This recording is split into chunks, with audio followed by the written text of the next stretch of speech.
49வது சென்னை புத்தக கண்காட்சியில் தான் நின்றுகிட்டு இருக்கோம். நம்ம அந்த புத்தகத்தை நுகரும் பொழுது அந்த ஸ்மெல் இருக்குல்ல, ஒவ்வொரு தடவை வரும்போதும் கூட்டம் இவ்வளோ இருக்கிறத பார்க்கும்போது ரொம்பவே சந்தோஷமா தான் இருக்கு. ஸோ நான் வர்றப்பலாம் அந்த அளவுக்கு ஆர்வமா இவ்வளோ மக்களை பார்க்க முடியாது. ஆனால் இப்போ கூட நான் படிச்சுட்டு இருக்கேன் பிஜி. கிளாஸ்ல 10 பேர் நம்ம புக் ஃபேர் போகணும், படிக்கணும், ஒரு புக்கை எடுத்துட்டு வந்து நம்ம டிஸ்கஷன் வைக்கணும்னு சொல்றப்ப ரொம்ப சந்தோஷமா இருக்கு. எனக்கு ரொம்ப பார்த்து நான் படிக்கும் போது அழுக வராது அப்படின்னு நினைச்சேன். ஏன்னா ஒரு படத்தை பார்த்து அவங்க அழறாங்க, அது நம்ம பார்க்குறோம், அவங்களுக்கு அடிப்படுது, இதெல்லாம் நம்ம விஷுவலா பார்த்து காதால கேட்டு அதை ஃபீல் பண்ணி அழுகிறது வேற. புத்தகத்தை படிக்கும் பொழுதெல்லாம் அழுக வராதுன்னு நினைச்சிட்டு இருந்தப்போ நளினி ஜெமிலா பாலியல் தொழிலாளியின் சுயசரிதைன்னு ஒரு புக் இருக்கும். எதனால் வரைக்கும் இருக்கு இது அப்படின்னு பாத்தீங்கன்னாக்கா, ஜான் 8ல ஆரம்பிச்சு 21 வரைக்கும் நடக்குது. டைமிங்கும் போட்டிருக்காங்க 11:30 AM to 8:30 PM.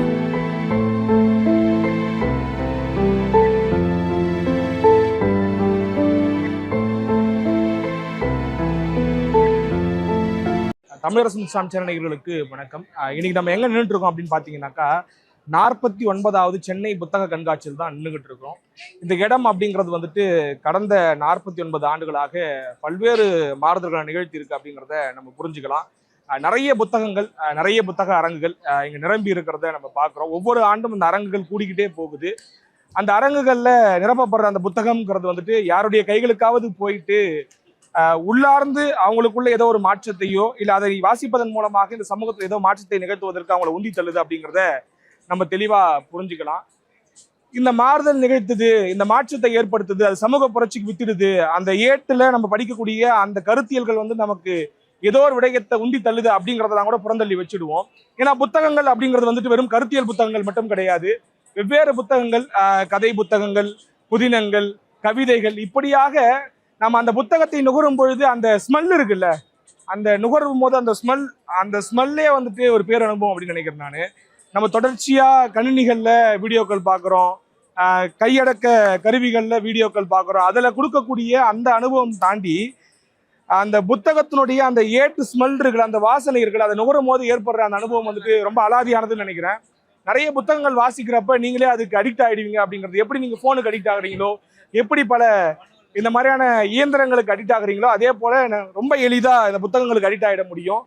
இன்னொரு விஷயம், ரொம்ப அழகான விஷயம் என்னன்னாக்கா, நீங்க இன்னொருத்தருடைய கற்பனையைத்தான் வீடியோக்கள்ல பார்த்துக்கிட்டு இருக்கீங்க, இன்னொருத்தருடைய கற்பனையைத்தான் நீங்க ஏதோ ஒரு ஃபோன்லயோ டிவிலையோ எல்லா இடங்கள்லயும் பார்த்துக்கிட்டு இருக்கீங்க. புத்தகங்களை வாசிக்கிறப்ப உங்களுடைய திரைக்கதை, நீங்க அதற்கு ஒரு உருவாக்கம் கொடுத்து உங்களுடைய கற்பனை ஓட்டத்துல நீங்க ஒரு படமா, ஒரு இயக்குனராகவே நீங்க அங்க இயங்க முடியும் அப்படிங்கிறது என்னுடைய பார்வையா இருக்கு. அந்த வகையில இந்த புத்தக கண்காட்சிக்கு வந்தீங்கன்னாக்கா, எந்த ஒரு புத்தகத்தை எடுத்தாலும் அது உங்களுக்கு பேரனுபவமா தான் இருக்கும். வாசிப்புங்கிறது உங்களை ஒரு வேர்ல்டுக்குள்ள கூட்டு போகணும்னு வச்சுக்கோங்களேன். அந்த உலகத்துக்கிட்ட கூட்டு போயிட்டு உங்களை அப்படியே அழகா வச்சிருக்கோம். அந்த அழகான உலகை ரசிப்பதற்காக இங்கு வாருங்கள் என்று சொல்லி சில சிறப்பு அரங்குகள்ல போயிட்டு அங்க எது சிறப்பான புத்தகங்கள் அப்படிங்கிறத உங்களுக்காக விளக்குறேன். நான் உங்கள் தமிழரசன், வாங்க. இப்போ அதில் நான் ஒவ்வொரு தடவை பார்க்கும்பொழுதும் நம்ம என்னதான் சொல்கிறோம், மொபைல் ஃபோன்ஸ் வந்துருச்சு, பிடிஎஃப்ல படிச்சுக்கலாம், நிறைய படிக்கிற ஆசைகளே இப்போ இருக்க மாட்டேங்குது, யாரும் படிக்க மாட்டாங்கன்னு பல கருத்துக்கள் வந்துட்டு இருந்தாலும் ஒவ்வொரு தடவை வரும்போதும் கூட்டம் இவ்வளோ இருக்கிறத பார்க்கும்போது ரொம்பவே சந்தோஷமாக தான் இருக்குது. அண்டு சொன்ன மாதிரி படிப்பெல்லாம் குறைஞ்சிச்சு, புக்ஸ் படிக்க மாட்டாங்கன்னு சொல்லிட்டு இருக்கும்போதும் தேடி தேடி அரசியல் சார்ந்த புத்தகங்களை படிக்கவே நிறைய பேர் வராங்க. நார்மலான கட்டுக்கதைகள் மட்டுமே இல்லாமல் அரசியல் சார்ந்த புத்தகங்கள் அந்தந்த பப்ளிகேஷன்ஸ்ல கூட்டம் அதிகமா இருக்கும்போது ரொம்ப சந்தோஷமா இருக்கு. அதையும் தாண்டி பதிப்பகங்களாவே இங்க பார்க்கணும். படிக்க வரவங்களை தாண்டி பதிப்பகங்களா எடுக்கும் பொழுதே ஒடுக்கப்பட்ட மக்கள் எங்களுடைய எழுத்தை, எங்களுடைய வழிகளை நாங்களே பதிவு பண்றோம், அதை நாங்களே வெளியிடுறோம், ஒவ்வொரு தடவை எழுதும் போது எங்களை பத்தி சரியா எழுதுங்க, நாங்க இது கிடையாதுன்னு சொல்லி சொல்லி சலிச்சு போனவங்க அவங்களே பதிப்பகங்கள் ஆரம்பிச்சு அவங்களுக்கான வழிகளை பேசும்பொழுது அது கூட நானும் இணைஞ்சிருக்கேன். அதுல நான் என்னையே பாக்குறேன். இப்போ ஹெர் ஸ்டோரிஸ் எடுத்துக்கிட்டோம்னா, பெண்கள் எழுத்துக்கள் நம்ம வரலாற்றில் எடுத்து பார்த்தோம்னா பெண் எழுத்தாளர்கள் ரொம்ப கம்மியா இருக்காங்கன்ற போது ஹெர் ஸ்டோரிஸ் ஒரு முன்னெடுப்பு எடுத்து நாங்க அவங்களுக்கு பெண்களே எல்லா எழுத்தாளர்களும் பப்ளிஷ் பண்றாங்க.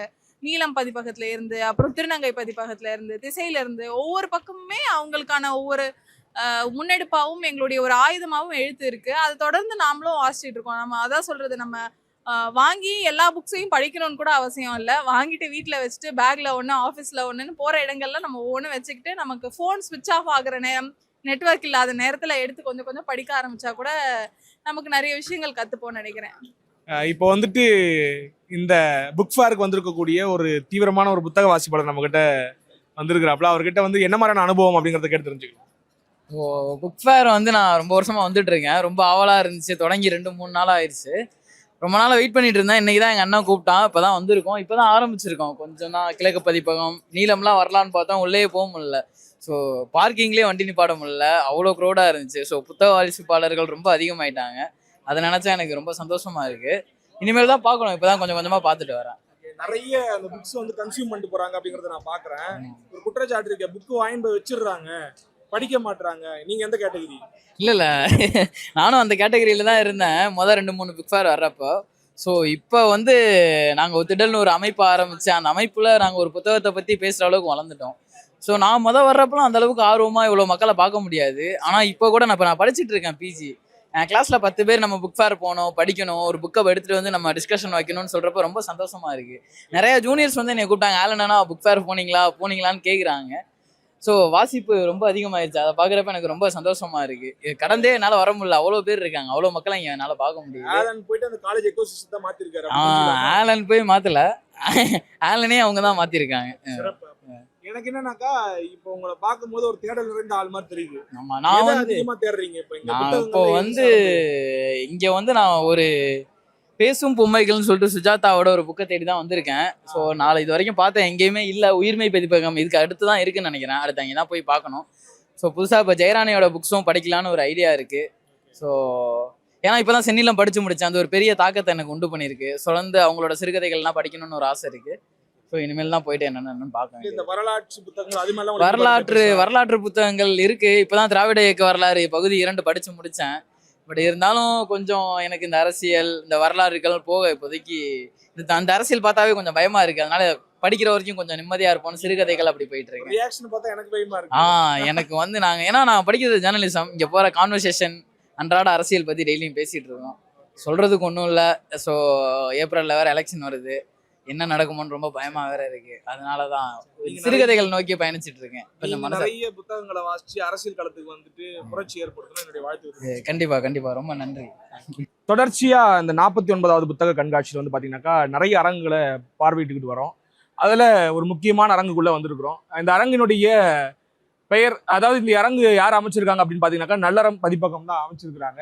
இங்க நிறைய புத்தகங்கள் இருக்கு. எப்பயுமே சொல்லுவாங்க, ஜென்ரலா ஒன்று சொல்லுவாங்க, நடுநிலைன்னு ஒன்று கிடையாது. ஒன்று இடது பக்கம் நெல்லு, இல்லை வலது பக்கம் நெல்லு. நடுநிலைன்னா ஏதா சமீபத்தில் ஒரு அரசியல் தலைவர் வந்து நகைப்பா ஒன்று சொல்லியிருந்தாரு, அதை ஞாபகப்படுத்த விரும்புகிறேன். அந்த வகையில் நம்ம எப்பயும் இந்த பக்கம் தான், இடது பக்கம் தான், வலது பக்கம் போகிறதில்ல. அப்படி இடதுசாரி சிந்தனைகளை தாங்கியிருக்கக்கூடிய ஒரு பதிப்பகமாக இருக்குது. நிறைய புத்தகங்கள் இருக்குது, நீங்கள் பார்க்கலாம். அதில் சில முக்கியமான புத்தகங்களை உங்களுக்கு பரிந்துரைக்கலாம்னு சொல்லிட்டு ஒரு சின்ன ஐடியா. அதில் வந்து பார்த்தீங்கன்னாக்கா பரமசிவன் ஆய்வுகள் அப்படின்னு சொல்லிட்டு, ஆய்வு உலகம் அப்படின்னு சொல்லிட்டு ஒரு அற்புதமான ஒரு புத்தகம். தொகுதி 2. ஆமாம், இது தொகுதி 2 இப்போ நம்ம உங்களுக்கு காட்சிப்படுத்துகிறோம். தொகுதி 1 இருக்குது. இதில் நீங்கள் பல்வேறு விஷயங்களை அறிஞ்சிக்க முடியும். சமூக அறிவியல் சார்ந்து, அறிவியல் சார்ந்து. இதில் சிறப்பு அம்சம் என்னன்னு பார்த்தீங்கன்னாக்கா வந்தீங்கன்னா, இவ்வளோ பக்கங்கள் இருக்குது. இவ்வளோ பக்கங்கள் வந்துட்டு அவங்க 700 ரூபாய்க்கு கொடுக்குறாங்க அப்படிங்கிறது ரொம்ப ஆச்சரியமா இருக்கு. 1200 ரூபாய் மதிப்புள்ள இந்த 2 புத்தகங்களையும் சேர்த்து டிஸ்கவுண்ட் பண்ணி இந்த மாதிரி வந்து 700 ருபீஸ்க்கு இந்த 2 வால்யூமும் கொடுக்குறாங்க. கிட்டத்தட்ட 1800 பக்கங்கள் இருக்கு.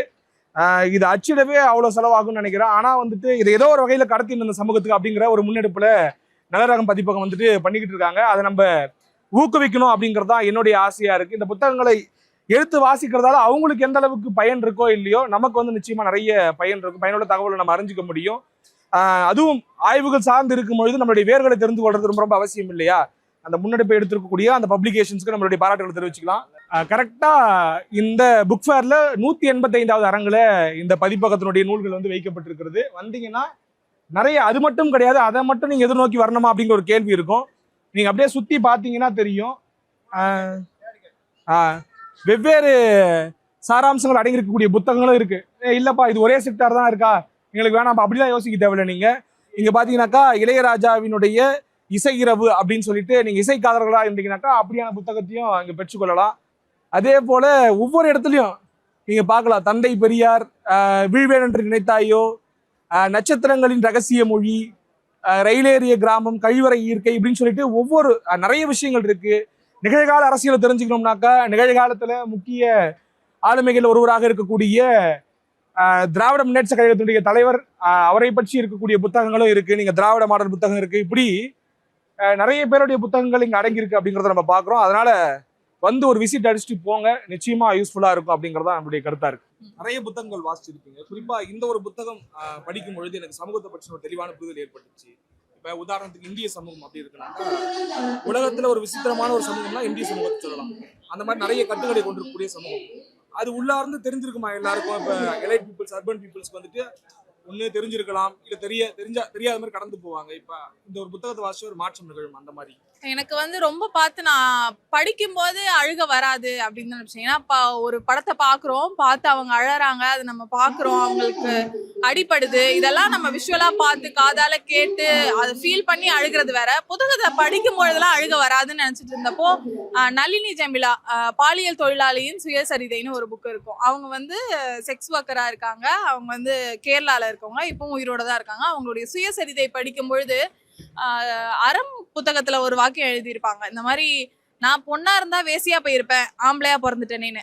அவங்கள பொறுத்த வரைக்கும் இந்த வேசியா போறது, செக்ஸ் ஒர்க் பண்றதுன்னு ஒரு சுலபமான வேலை, அது பண்ணிடலாம், அவங்களுக்கு காசு கிடைச்சிரும்னு நினைக்கிறாங்க. ஆனா அதுக்குள்ள எவ்வளவு சிக்கல்கள், எந்த சூழல்னால அவங்க அதுல தள்ளப்படுறாங்க, அதுல இருந்து மீண்டும் வர முடியாம எப்படி வந்து அங்க பாதிக்கப்பட்டு இருக்காங்க அப்படின்றத ரொம்ப அருமையா அவங்க பதிவு பண்ணியிருப்பாங்க. அதை பார்க்கும் பொழுது நமக்கு அது மட்டும் இல்லாம அந்த தொழிலை கடந்து அவங்களுடைய வாழ்க்கையும், ஒரு காதல் அவங்களுக்கு எப்படி இருக்கு, அவங்களுக்கான குழந்தை எப்படி இருக்கும், அவங்க காதல்ல சந்திக்கக்கூடிய தோல்விகள், அந்த மாதிரி பல விஷயங்கள் அதுல சொல்லியிருப்பாங்க.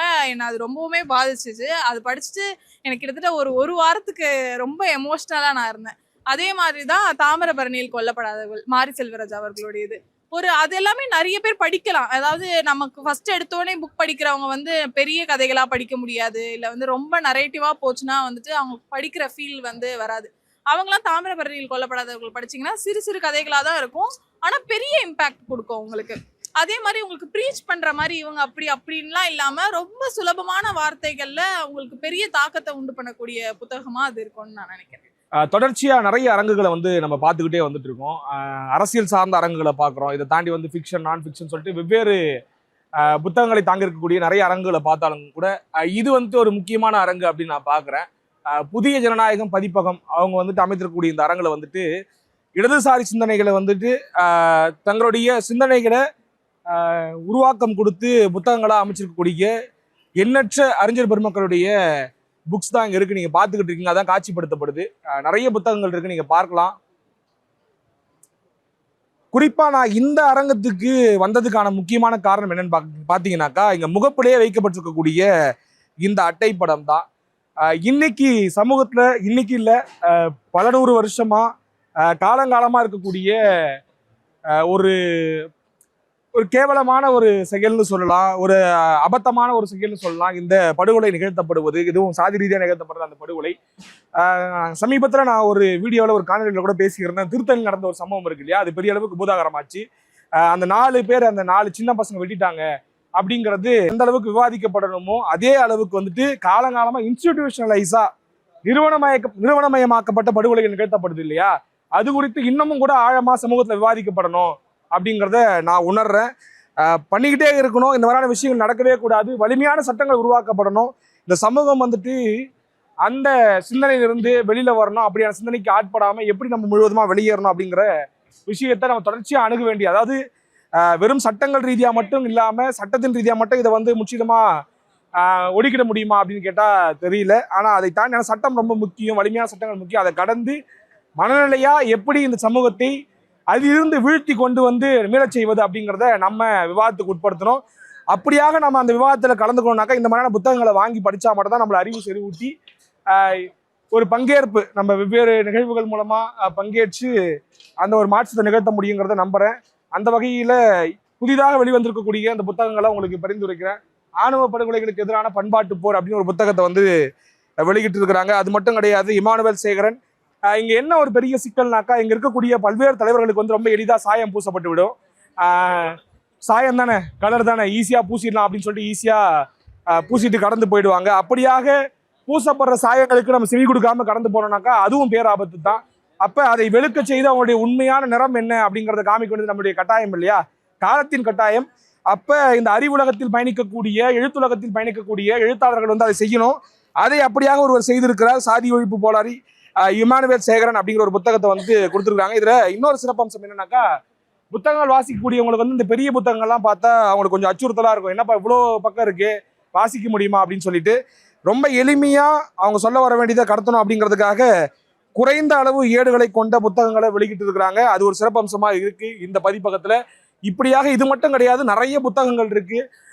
அம்பேத்கர், மார்க்ஸ், லெனின்னு சொல்லிட்டு இடதுசாரி சிந்தனையை இந்த உலகத்திற்கு தந்து அருமருந்தாக கொடுத்திருக்கக்கூடிய பல்வேறு தலைவர்களுடைய கருத்தியல்கள் இங்க தாங்கி இருக்கு அப்படிங்கிறத நம்ம பாக்குறோம்.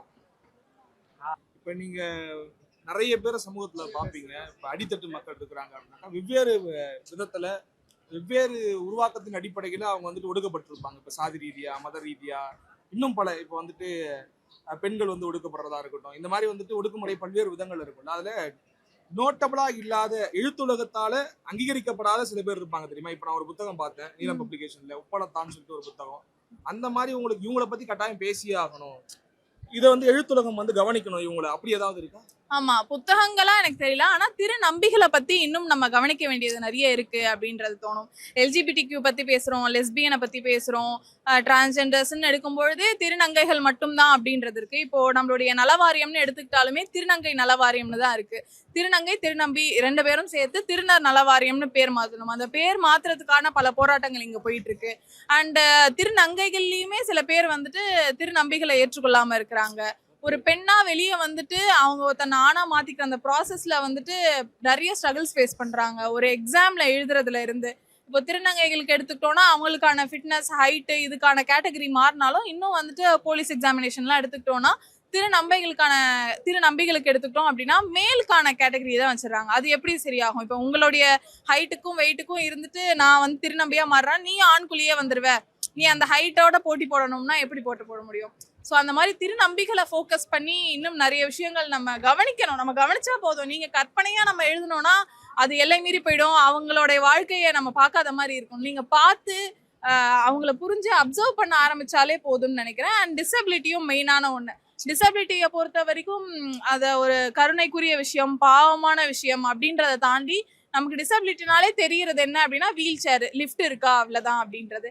அதை தாண்டி வந்து பார்வை குறைபாடு இருக்கிறவங்க இருக்காங்க, அவங்களுக்கான பிரெய்லி இருக்கிறது, அந்த மாதிரி நிறைய விஷயங்கள் இருக்கு. அவங்க டிசபிலிட்டின்னு எடுத்தோடனே ஊனமுற்றோர்னு சொல்லாதீங்க, அவங்கள வந்து மாற்றுத்திறனாளின்னு சொல்லுங்க. அந்த பேர் மாற்றுறதுல மட்டும் இங்க எந்த விஷயமும் நடந்துராது.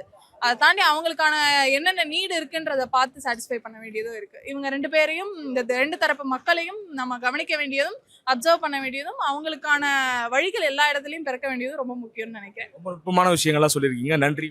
Thank you so much. ஆக்சுவலா என்னன்னு பாத்தீங்கன்னாக்கா, கிட்டத்தட்ட 1.5 மணி நேரத்துக்கு மேல நம்ம சுத்தி ஒரு பார்வையிட்டு வந்தோம். நம்மளால முடிஞ்ச அளவுக்கு எல்லா அரங்களையும் கவர் பண்ணோம் அப்படிங்கிறது தான் முழு முயற்சியா இருந்தது. அது எல்லாத்தையும் உங்ககிட்ட படம் பிடிச்சு காட்ட முடியல எங்களால. அதனால 1-2 அரங்குகள்ல வந்துட்டு இருக்கக்கூடிய முக்கியமான புத்தகங்களை உங்களுக்கு பரிந்துரைச்சிருக்கோம். நிச்சயமா நீங்க வந்தீங்கன்னாக்கா ஒரு டைம் எடுத்து வாங்க, ஒரு ½ டே அந்த மாதிரி எடுத்து வந்தீங்கன்னாக்கா ஃபுல்லா எக்ஸ்ப்ளோர் பண்ண முடியும். எல்லா புத்தக அரங்குகளையும் போயிட்டு நீங்க பார்க்க முடியும், பார்வையிட முடியும், அந்த புத்தகங்கள் பற்றி தெரிந்து கொள்ள முடியும் அப்படிங்கிறது தான் என்னுடைய ஒரு ஹம்பிள் ரெக்வெஸ்டாக இருக்கு. நீங்க மட்டும் வராம உங்களுடைய நண்பர்களை கூட்டிட்டு வாங்க. இந்த புத்தக வாசித்தல் குறித்த அந்த ஒரு விழிப்புணர்வை ஏற்படுத்துங்க. உங்க குடும்பத்தில் இருக்கக்கூடிய ஆட்கள் கிட்ட பேசுங்க, உரையாடல் நிகழ்த்துங்க. அப்படியாக வந்தீங்கன்னாக்கா எது நாள் வரைக்கும் இருக்கு இது அப்படின்னு பாத்தீங்கன்னாக்கா, Jan 8 ஆரம்பிச்சு 21 வரைக்கும் நடக்குது. டைமிங்கும் போட்டிருக்காங்க 11:30 AM to 8:30 PM. இந்த காலகட்டத்தில் வந்தீங்கன்னாக்கா நிச்சயமா உங்களுக்கு பயனுள்ளதாக இருக்கும். வந்து நிறைய புத்தகங்களை வாங்கிட்டு போயிட்டு அதை அடுத்தடுத்த ஆட்களுக்கு மேலும் சிலருக்கு கடத்துவதற்கான முயற்சியை ட்ரை பண்ணுங்க. நன்றி, வணக்கம்.